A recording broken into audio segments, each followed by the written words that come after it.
Bonjour Olivier Faure. Bonjour Agathe Lambray. Sébastien Lecornu, ministre des Armées, un des plus proches du président, a donc été nommé Premier ministre hier soir. Vous allez nous dire ce que vous en pensez, vous qui avez presque désormais un droit de vie ou de mort sur le futur gouvernement. Êtes-vous prêt à travailler avec lui, à intégrer son équipe? Quelles sont vos lignes rouges? Mais d'abord, Olivier Faure, vous ne serez pas Premier ministre. On vous a claqué la porte au nez. C'est la douche froide ce matin? Non, ce n'est pas la douche froide. La réalité, c'est qu'il n'y a pas de surprise, même s'il y a de l'incompréhension. Parce que les Français espéraient le changement et que, au fond, Sébastien Lecornu à Matignon, c'est Emmanuel Macron à Matignon. C'est les mêmes. Ils ont tout fait ensemble. Ils ont tout entrepris ensemble depuis 8 ans. Sébastien Lecornu fait partie de ceux qui ont tout accompagné. Et donc, il est difficile de croire que le changement puisse intervenir avec celui qui a, au contraire, tout endossé, tout accompagné, tout souhaité avec le chef de l'État. Vous doutez d'un changement de politique, mais d'abord, Paul. Il est exactement 19h01. Hier soir, vous êtes en plein bureau national du Parti Socialiste. Le chef de l'État vous appelle pendant exactement 12 minutes. Racontez-nous ce coup de fil si important. Bon, tout simplement, je crois que le chef de l'État avait à cœur d'appeler celui dont on avait dit qu'il pouvait être Premier ministre. Et donc, il a souhaité, par politesse républicaine, m'appeler et me dire que son choix se porterait, comme les fois précédentes, sur un homme qui appartient à ce fameux socle commun. Et donc, il m'a dit que ce ne serait effectivement pas un homme ou une femme de gauche, et que ce serait Sébastien Lecornu qui, selon lui, réunissait les qualités pour avancer, puisqu'on le présente désormais comme un grand négociateur. Oui, c'est comme ça qu'il a justifié sa nomination, parce qu'il a dû vous expliquer pourquoi ce choix. Qu'est-ce qu'il vous dit? Et comment vous vivez sur le moment? Ce que j'entends depuis ce matin sur les antennes, c'est-à-dire qu'il est présenté comme un négociateur, comme quelqu'un qui a une expérience politique et donc qui devrait être capable de faire parler les uns et les autres. Mais je me souviens aussi que c'est ce qu'on a dit pour Michel Barnier. On a dit que c'était un grand négociateur qui avait négocié le Brexit. Puis après, on a parlé de la mission de François Bayrou, qui était un homme de dialogue. Et avec lui, tout devait changer, puisque ça faisait 40 ans qu'il se préparait à ça. Et puis on a vu le résultat. Donc aujourd'hui, j'entends les éléments de langage qui sont distribués. Maintenant, nous jugerons sur pièce. À propos d'éléments de langage, donc vous parlez 12 minutes avec le chef de l'État, puis vous rédigez immédiatement un communiqué du Parti Socialiste dans lequel vous écrivez « Aucun socialiste ne participera ». Est-ce que c'est définitif? Quelles sont les conditions pour que vous changiez d'avis? Non, moi j'ai toujours refusé, au cours des dernières semaines, je l'ai dit, moi je ne souhaite pas entretenir la moindre confusion entre le pouvoir actuel, macroniste, associé à LR, et associé à LR, c'est-à-dire à Laurent Wauquiez, à Bruno Retailleau, à des gens qui ne font pas mystère de leur volonté de s'écarter progressivement de ce qu'était l'espace républicain pour rejoindre l'espace de l'extrême droite. Et donc, je suis très inquiet sur la façon dont s'oriente ce gouvernement. Mais attendez, parce que ça n'a pas encore commencé, ce gouvernement. Sébastien Lecornu n'a pas encore donné sa feuille de route. Mais vous, a priori, d'emblée, vous dites il n'y a aucun scénario où le Parti Socialiste participe à l'équipe gouvernementale. Ah mais moi, je ne crois pas un seul instant à cette en même temps, à cette confusion entretenue qui est en réalité la porte ouverte à l'extrême droite, parce que moi, je ne veux pas qu'à un moment quelconque, on puisse considérer que la gauche et la droite, c'est la même chose. C'est différent, et donc chacun présente son point de vue, et ensuite, ce que je défendais l'idée très simple qu'il fallait un gouvernement qui propose et un parlement qui dispose. Donc avec cette idée extrêmement démocratique que les Français ont souhaité un parlement avec un équilibre tel que nous le connaissons aujourd'hui, et qu'il fallait que le gouvernement s'adresse à ce parlement et vienne chercher à chaque fois des majorités d'idées. Vous parlez de la droite et l'extrême droite, mais on apprend aussi que dans la nouvelle méthode vendue actuellement par l'Élysée et par Matignon, il y aurait des conversations avec, par exemple, les communistes en cours. Pourquoi il ne peut pas y avoir de négociations avec Olivier Faure du Parti Socialiste? Mais je n'ai pas dit que je ne discuterai pas. Vous dites que vous fermez la porte parce qu'il y aura la droite et l'extrême droite. Non, je vous dis simplement que vous me demandez si je veux participer à un gouvernement qui serait... Non, on a entendu que vous ne participeriez pas à un gouvernement. En revanche, Olivier Faure, est-ce que vous êtes prêt? Parce que Emmanuel Macron a chargé Sébastien Lecornu de consulter d'abord les partis avant de former le gouvernement. Est-ce que vous êtes prêt à discuter, à dialoguer avec Sébastien Lecornu? Est-ce que vous irez à Matignon dans une démarche constructive? Moi, je ne refuse jamais la discussion. Simplement, je le dis aussi nettement, que je dis que j'irai discuter, que si j'ai le sentiment que nous sommes baladés, que les Français sont baladés, parce que au fond, la seule chose qui m'intéresse ce matin, c'est de savoir comment nous allons répondre à ce mouvement qui est en cours, à ce mouvement qui viendra le 18 septembre à l'appel des grandes centrales syndicales. Comment est-ce qu'on répondra aux angoisses de ce pays, qui est un pays divisé, d'une certaine façon déprimé, en burn-out, et donc comment est-ce qu'on fait pour leur répondre? Si la réponse est une réponse qui est une réponse positive, eh bien, j'accompagnerai cette réponse. Si cette réponse est une réponse qui est la même que celle qui est formulée depuis 8 ans, alors je censurerai, et donc nous irons vraisemblablement vers une dissolution. Avant de parler de la dissolution dans quelques minutes, j'aimerais que nous écoutions ensemble Raphaël Glucksmann, qui veut un pacte de non-censure. La seule manière de gouverner, là, ce sera de ne pas faire ce qui a été fait les 2 précédentes fois. Sans majorité, on est obligé de nouer des relations. Il faut un pacte de non-censure avec toutes les forces qui ont participé au Front républicain. Vous entendez ce que dit Raphaël Glucksmann? On est obligé de nouer des relations. Mais avec LR, avec les macronistes. Mais moi, je ne veux pas être dans... Je vous le répète, et je vous le répéterai aussi souvent qu'il le faudra, je ne veux pas la moindre confusion. Moi, je souhaite que nous puissions parler du fond. Je ne veux pas un pacte, je ne veux pas une plateforme commune qui serait celle qui nous amènerait à gouverner ensemble. Nous ne gouvernerons pas ensemble. Ce que je dis, c'est que nous avons, nous, des exigences que nous avons déjà posées dès le mois d'août, en expliquant ce que nous ferions nous-mêmes si nous étions demain à Matignon. Et sur quoi repose-t-il? Il repose sur des idées simples. Nous ne pouvons pas avoir une trajectoire telle que l'avait imposée François Bayrou, qui est une trajectoire récessive et qui emmènerait le pays dans le mur parce elle diminuerait notre capacité à la croissance et qui, au fond, nous amènerait à mourir guéris, peut-être sans déficit, mais en fait sans activité non plus. On va parler de ligne rouge, Olivier Faure, dans le détail, notamment sur le budget, mais ce que vous nous dites, c'est pas de pacte de gouvernement, mais pourquoi pas un accord de non-censure sur le budget? Mais on jugera au cas par cas. Moi, je ne veux pas donner un chèque en blanc à un gouvernement dont je ne sais pas ce qu'il fera. Je ne sais pas ce qu'ils feront non seulement dans le domaine budgétaire, on va en parler, mais ensuite... Pas de censure a priori, Olivier Faure. Vous n'allez pas censurer ce gouvernement. A priori, vous lui donnez une chance. Vous avez je veux qu'on parle du fond. Je ne sais pas ce qu'ils vont faire. Je ne sais pas, parce qu'il n'y a pas seulement la politique budgétaire, il y a aussi la politique en matière migratoire, sécuritaire, en matière de logement, en matière d'éducation. Que vont-ils faire? Je ne veux pas donner un chèque en blanc à un gouvernement dont je ne sais rien. Et donc, est-ce que ça veut dire je jugerai, c'est ce que je jugerai, ce sera leur politique. Est-ce que ça veut dire que vous allez interdire à tout socialiste d'entrer dans un gouvernement le corps nu? Ah, mais je crois qu'aucun socialiste ne veut rentrer dans un gouvernement le corps nu. Hier soir, il y avait un bureau national où toutes les sensibilités étaient représentées. Ce communiqué dont vous avez parlé a été adopté à l'unanimité. C'est donc la démonstration que nous sommes parfaitement raccords les uns et les autres sur cette option. Même, pardon Agathe, même, parce que la question maintenant c'est la taxe sur les riches. On va parler de la taxe Zuckman. Est-ce que si le gouvernement avance sur la taxe Zuckman, je le rappelle, une taxe de 2% sur les patrimoines de plus de 100 millions d'euros, est-ce que vous seriez prêt à entrer dans un gouvernement le corps nu? Mais je vous l'ai dit, nous n'entrerons pas dans ce gouvernement. Ce que je vous dis aussi, c'est que je veux discuter et comprendre ce que nous sommes capables de faire pour les Françaises et les Français. Et donc, comment est-ce qu'on fait notamment pour avoir déjà un projet de budget qui épargne complètement les classes populaires et les classes moyennes?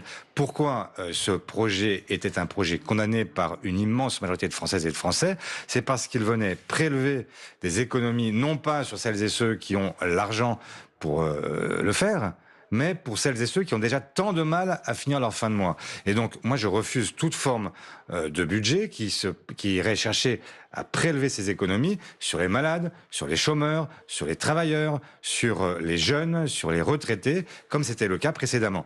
Alors, la taxe Zuckman fait partie des réponses possibles. Parce que la taxe Zuckman, qu'est-ce qu'elle fait? Elle taxe des gens qui ont des revenus qui sont qui ont un patrimoine, qui est supérieur à 100 millions d'euros. Vous dites parmi les réponses ils possibles. Ils sont 1800 à être concernés en France. Est-ce qu'on peut pas, avec des gens qui ont vu leur fortune doubler en 8 ans, se poser la question de savoir si on peut pas prélever sur eux cet argent? Oui, on vous entend, Olivier Faure, mais vous dites que ça fait partie des réponses possibles. Concrètement, est-ce que vous dites que ce sera la taxe Zuckman telle qu'on la propose, 2% sur les patrimoines de plus de 100 millions, telle quelle, ou alors on est prêt à envisager un autre type de taxe pour les plus riches? Par exemple, Raphaël Glucksmann, qui était pour aussi la taxe Zuckman, il propose un impôt sur la fortune à un seuil élevé. Est-ce que ça pourrait être une alternative?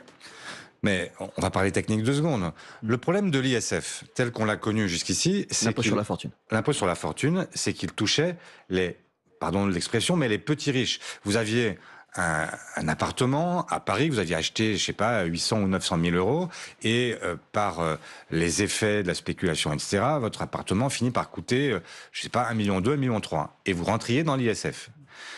Et donc, on touchait en fait des gens qui avaient des petites fortunes, mais en revanche, les très gros, ceux qui avaient un patrimoine supérieur à 100 millions d'euros, eux n'étaient pas touchés parce qu'en réalité, par les mécanismes d'optimisation, eh bien, ils arrivaient à échapper à cet impôt. Donc, je ne veux pas simplement d'un retour d'un impôt sur la fortune. Donc, pas de retour à l'ISF. Quoi d'autre, alors ? En fait, je veux qu'on touche à ceux qui ont un patrimoine important et qui, aujourd'hui, sont totalement délestés de ce fardeau fiscal. Comprenez bien que quand vous payez vos impôts, vous êtes à peu près entre vos cotisations sociales et votre impôt sur le revenu, votre TVA, etc., vous payez environ 50% de vos revenus. Pour les ultra-riches, c'est 27%. Qui peut comprendre dans ce pays que plus on est riche, moins on est imposé. Et donc, moi, je veux évidemment l'inverse. Mais qu'est-ce que vous demandez concrètement, Olivier Faure ? Si c'est pas la taxe Zucman, quel type de taxe ? Alors, expliquez-nous quel seuil d'imposition, mais moi, je vous ai dit la taxe Zucman. Si ils ont la capacité à inventer une autre taxe qui aurait les mêmes effets, vous dites pourquoi pas ? Je suis prêt à le regarder. Mais je vous l'avais dit au président, moi, sur la taxe Zucman hier pendant les 12 minutes de conversation. Non, on n'a pas parlé de fond. On a parlé. Il m'a dit, j'ai pris acte de sa décision. Que voulez-vous que je lui dise ? Je vais pas lui dire, tu ne peux pas nommer Sébastien Lecornu. C'est forcément quelqu'un de gauche. Et sa décision, il l'assume et il en est seul responsable. Je ne partage pas la responsabilité de cette nomination avec lui. Donc maintenant, ce que je veux, c'est qu'on puisse s'adresser aux Françaises et aux Français et leur dire, voilà, sur les économies, vous ne serez pas touchés. En revanche, on ira prélever sur celles et ceux qui le peuvent. Nous avions proposé de revenir sur 2,9 milliards d'exonération de cotisations sociales patronales sur les 91 milliards qui leur sont accordés chaque année. Ben, je pense que ça se regarde. Je pense qu'ils devraient, peut-être même s'ils ne veulent pas passer par d'autres moyens, ils pourraient même augmenter. On pourrait encore augmenter, c'est la fin de ces exonérations. On pourrait considérer qu'à partir de 1,88 SMIC, qui est le seuil à partir duquel on considère qu'il y a des effets d'aubaine et que ça ne sert pas l'emploi, eh bien on pourrait considérer qu'à partir de là, on peut supprimer ces exonérations. C'est à eux de dire maintenant ce qu'ils prennent de ce que nous avons proposé. On continue d'en parler dans un instant. Justement, quel compromis précisément vous pouvez nouer avec ce gouvernement ? Quelles sont vos lignes rouges, les concessions possibles ? Mais tout de suite, il est 8h46 et c'est l'info en 1 minute avec Maureen Sugnard. Des actions menées dès le petit matin dans plusieurs villes de France à l'appel du mouvement Bloquons tout contre les coupes budgétaires. Des manifestations en cours perturbent la circulation sur plusieurs axes. L'A10 dans les deux sens vers Poitiers, la route M7 à hauteur de Perrache à Lyon. La circulation est aussi coupée en partie sur le périphérique nantais, la rocade sud de Rennes également. De premières interpellations ont été signalées dans l'agglomération parisienne, 75 au total. Un dossier que devra gérer tout de suite le nouveau Premier ministre, Sébastien Lecornu prend officiellement ses fonctions ce midi. Un proche d'Emmanuel Macron, la gauche a dénoncé dès hier soir une provocation. Aucun socialiste ne voudra entrer dans un gouvernement. Lecornu assure sur France Info le patron du Parti socialiste Olivier Faure. La France insoumise annonce à l'instant que le parti va déposer une motion de censure à l'Assemblée nationale contre Sébastien Lecornu. L'aviation polonaise a abattu des drones au petit matin, des drones présents dans son espace aérien alors qu'au même moment Moscou menait une attaque tout près dans l'ouest de l'Ukraine. La Pologne dénonce un acte d'agression. Et ce matin, le président ukrainien affirme qu'au moins 8 drones d'attaque russes étaient dirigés vers la Pologne, pays membre de l'OTAN. France Info. Le 8-30 France Info. Agathe Lambray. Paul Larouturou. Toujours avec Olivier Faure, premier secrétaire du Parti socialiste. Nous parlions des compromis que vous pourriez faire sur la taxe Zucman notamment. Sur quels autres sujets êtes-vous prêt à avancer sur le budget, Paul ? Eh bien, c'est exactement la question qu'elle est posée à Olivier Faure. Sur quel autre sujet ? Parce que vous avez effectivement le droit de vie et de mort là-dessus. Vous avez longuement évoqué la taxe Zucman, vous avez parlé de la CSG. Par exemple, sur les retraites, la retraite à 62 ans, est-ce que vous pourriez faire un geste là-dessus ? Vous la voulez ? Ils ne la veulent pas ? Quelles sont vos lignes rouges ? C'est à eux de faire le geste. En réalité, tout le monde sait que les Français, dans leur immense majorité, ont demandé à ce qu'on revienne sur cette réforme Borne. Et donc, effectivement, on verra ce que le gouvernement est prêt à faire. Est-ce qu'il est prêt, dans un premier temps, à suspendre, comme nous l'avions demandé, donc sur l'année 2000, c'est-à-dire qu'on arrête tout de suite la réforme Borne, qu'on cherche ensuite, qu'on donne un mandat aux partenaires sociaux, non pas pour se poser la question de savoir ce qu'on fait, ce qu'on fait pas, et de ça, mais comment est-ce qu'on fait pour financer le retour à 62 ans. Mais est-ce que c'est une ligne rouge, ça, pour vous? Vous dites il faut impérativement que la réforme à 64 ans soit remise sur la table. Qu'est-ce que vous attendez concrètement de Sébastien Lecornu? Ou est-ce que vous êtes prêt à faire cette concession aux macronistes, à la droite, à vous dire elle a été votée à 64 ans, c'est comme ça, on revient pas dessus? Agathe Lambray, elle n'a pas été votée. Oui, elle est passée en tout cas au Parlement. Oui, enfin elle est passée au Parlement. On l'a vu passer. C'est quand même le jeu démocratique, Olivier Faure. Vous ne remettez pas en cause le fonctionnement du Parlement, des institutions? Je ne remets pas en cause, mais enfin, malgré tout, elle a été adoptée avec un 49.3. Et ce que j'avais dit pour ma part, c'est que si nous avions été nommés avec un gouvernement de gauche et des écologistes ces jours-ci, eh bien, nous aurions renoncé au 49.3 pour permettre justement le jeu démocratique. Et comme vous n'avez pas été nommé, vous demandez à Sébastien Lecornu de renoncer au 49.3. Eh bien, je lui demande de renoncer au 49.3, évidemment, parce que ce serait là une démonstration que la méthode change. Si rien ne change et si on nous dit, écoutez, bon, on va faire un petit effort, on va vous faire, 2 milliards sur les ultra-riches et puis, etc., mais on va continuer à ponctionner les retraités, les malades, les chômeurs, les salariés, etc. Bon, bah alors, en fait, rien n'aura changé. Et donc, moi, ce que j'espère de ce gouvernement, de ce président, c'est qu'ils ont enfin compris quelque chose. C'est qu'il faut rompre avec la politique qui a été menée depuis 8 ans. Si c'est pour nous dire qu'on continue comme avant, s'il fallait que tout change pour que rien ne change, alors, évidemment, ça ne peut pas marcher. Et les mêmes causes produiront les mêmes effets. Et donc, nous censurerons ce gouvernement. Et est-ce que vous attendez, au passage, parce que Manuel Bompard, le leader, le coordinateur national de la France Insoumise, vient de le demander, que Sébastien Lecornu se soumette à un vote de confiance? Non, mais moi, je souhaite que, en fait, on ait un Premier ministre qui vienne apporter des solutions et qu'on le juge sur les solutions qu'il apporte, pas sur des lettres d'intention ou sur des grandes déclarations, etc.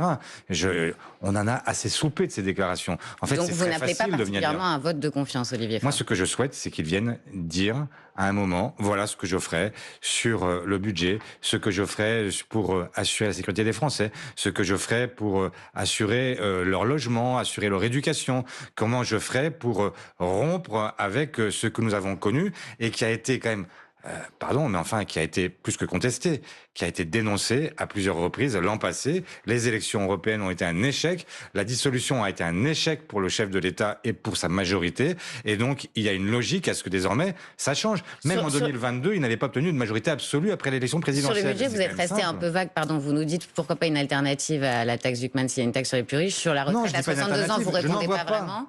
Je n'en vois pas. En fait, je vous dis, pour l'instant, enfin, je ne veux pas fermer la porte. Je ne suis pas obtus. Donc, ce que je veux dire, c'est que si quelqu'un me fait la démonstration qu'il y a un autre moyen que la taxe Zuckman pour obtenir le même rendement et taxer les mêmes, eh bien, effectivement, et éviter surtout que, moi, mon problème, c'est pas de dire j'en veux aux ultra-riches. Je veux simplement qu'on épargne les Françaises et les Français modestes. Je veux que les gens ordinaires n'aient pas à souffrir encore davantage de la politique conduite. Donc, si on me dit, il n'y a pas de problème, excusez-moi, on a du mal à comprendre. Pas de problème. On a du mal à comprendre ce matin où sont vos lignes rouges pour ne pas voter la censure. Ma ligne rouge, c'est que je ne veux pas que les Français ordinaires continuent à souffrir de les politiques conduites. C'est ça ma ligne rouge. C'est que je veux que les gens puissent vivre au mieux. Nous avons proposé dans notre contre-projet, par exemple, que avec la CSG, nous ayons des taux différents selon les revenus. Pourquoi faire?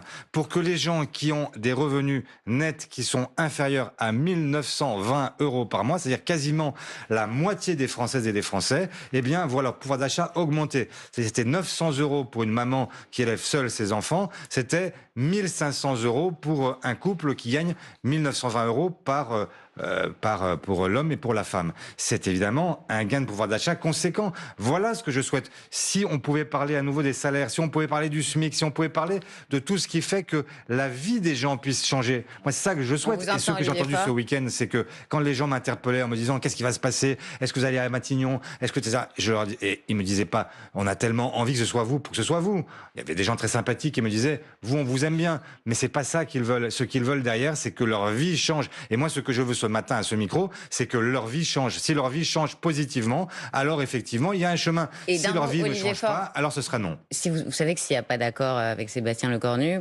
potentiellement, le gouvernement tombera, il y aura une nouvelle dissolution. Vous êtes prêt? Il y aura une dissolution. Vous êtes prêt? Même pas peur?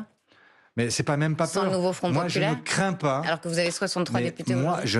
je ne crains pas le verdict des urnes. Je ne crains pas les Françaises et les Français. Et j'irai devant eux en leur expliquant ce que j'ai souhaité de toutes mes forces et les raisons pour lesquelles nous avons revendiqué le pouvoir. Et ces raisons-là devront les amener à se poser la question de savoir s'ils préfèrent continuer encore avec Sébastien Lecornu ou s'ils préfèrent avoir un gouvernement de gauche et écologiste qui leur permette d'envisager aussi toutes les grandes transitions que nous devons envisager. Parce que, en réalité, Agathe Lambray et Paul Larrouturou, nous sommes dans une situation où nous n'avons pas simplement besoin de faire en sorte que la dette se stabilise. Nous avons aussi besoin de réinvestir dans l'avenir, réinvestir dans la transition écologique, réinvestir dans l'éducation, la santé. Et tout ça, ça suppose effectivement de changer. Il faut une révolution copernicienne. Il faut que ce gouvernement comprenne que la politique du ruissellement, ça ne pourra pas marcher. Et que ce que nous devons faire maintenant, c'est prendre le taureau par les cornes. Je ne sais pas si elle est copernicienne, mais il y en a qui veulent une révolution. C'est ceux qui manifestent pour le 10 septembre aujourd'hui. Ce matin, dans la matinale de Jérôme Chapuis, Aurélien Boudon du syndicat Solidaire était porte de Bagnolet vers 6h30 quand il a été écouté, interrompu par un policier. Donc là, je suis en ce moment en train d'être contrôlé par un policier qui m'intime de me diriger contre un mur en ce moment même. Voilà. Je suis en direct sur France Info, monsieur. Je suis en direct sur France Info, monsieur. Voilà. Monsieur, je vous laisse. Accrochez tout de suite. Oui, bien sûr. 80 000 policiers et gendarmes sont mobilisés aussi à l'initiative du ministre de l'Intérieur Bruno Retailleau. C'est beaucoup? Est-ce que c'est trop? Je ne sais pas ce que c'est beaucoup ou trop. Et ce que je souhaite, c'est qu'il n'y ait aucun débordement parce que je sais qu'il serait l'occasion pour ce gouvernement d'expliquer que c'est la chienlit et que donc il faut en revenir à des mesures autoritaires. Et je constate par exemple que si la consigne était donnée à ce policier ce matin d'interrompre quelqu'un à votre micro, je trouve ça scandaleux. Parce que la réalité, c'est que nous sommes en démocratie, que le droit de manifester doit être préservé et le droit d'exprimer sa colère ou son exaspération, il doit être évidemment garanti. Et ça n'est pas normal qu'un policier interdise à quelqu'un de répondre à un journaliste. Les policiers étaient en train de faire des contrôles au début de ce rassemblement porte Bagnolet. Vous avez immédiatement dit que vous accompagnez ce mouvement du 10 septembre. Qu'est-ce que ça signifie? C'est une différence flagrante aussi avec les membres du socle commun. Ça signifie que vous soutenez les opérations chariot gratuit, par exemple, rentrer dans les supermarchés et repartir sans payer, aller au restaurant et repartir sans payer? Non, c'est ça la ligne d'un parti de gouvernement? Non, pas du tout. Je ne soutiens pas. J'ai dit simplement que j'étais en empathie avec celles et ceux qui manifestent aujourd'hui leur colère ou leur exaspération. Mais je suis contre toute forme de débordement parce que je viens de vous le dire, tout ce qui relève de l'action de piraterie ou des débordements incontrôlés, de violence, eh bien, servira exclusivement le pouvoir qui voudra à ce moment-là refermer le couvercle et expliquera que c'est Bruno Retailleau qui est le mieux placé pour maintenir l'ordre et que nous devons avoir une politique qui soit à la fois libérale et autoritaire. Exactement ce que je ne souhaite pas. Tous les matins, nous finissons cet entretien avec la question qui a retrouvé sur les réseaux de France Info ce matin, la question qui casse le rêve. Olivier Faure, quand vous avez vu hier soir à 19h01 le nom d'Emmanuel Macron s'afficher sur votre téléphone, est-ce que vous avez cru qu'il allait essayer la gauche et que c'était votre moment à Matignon? Non. Non, parce que si ça avait été le cas, je pense qu'il m'aurait appelé bien avant et qu'il m'aurait dit « prépare-toi ». Effectivement, je fais le saut vers la cohabitation, je l'accepte parce que j'ai enfin compris que je ne pouvais pas continuer à gouverner comme je l'ai fait depuis 8 ans. Donc je savais que m'appelant à cette heure-là, c'était simplement pour m'annoncer que ce serait un homme ou une femme de droite. Et au fond, la rumeur avait déjà largement couru dans Paris et on savait déjà que ce serait Sébastien Lecornu.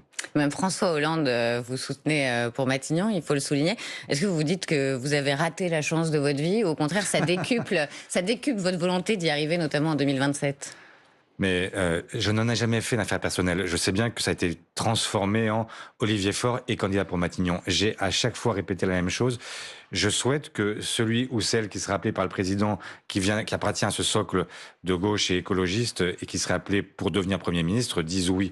C'était une façon pour moi de dire que ça n'était pas une affaire personnelle. Je souhaitais que ce soit, au contraire, une affaire collective. Je crois au collectif, je crois à notre capacité aussi à changer de méthode, à changer d'état d'esprit et à ne pas toujours toujours faire de la politique une affaire qui serait une affaire singulière.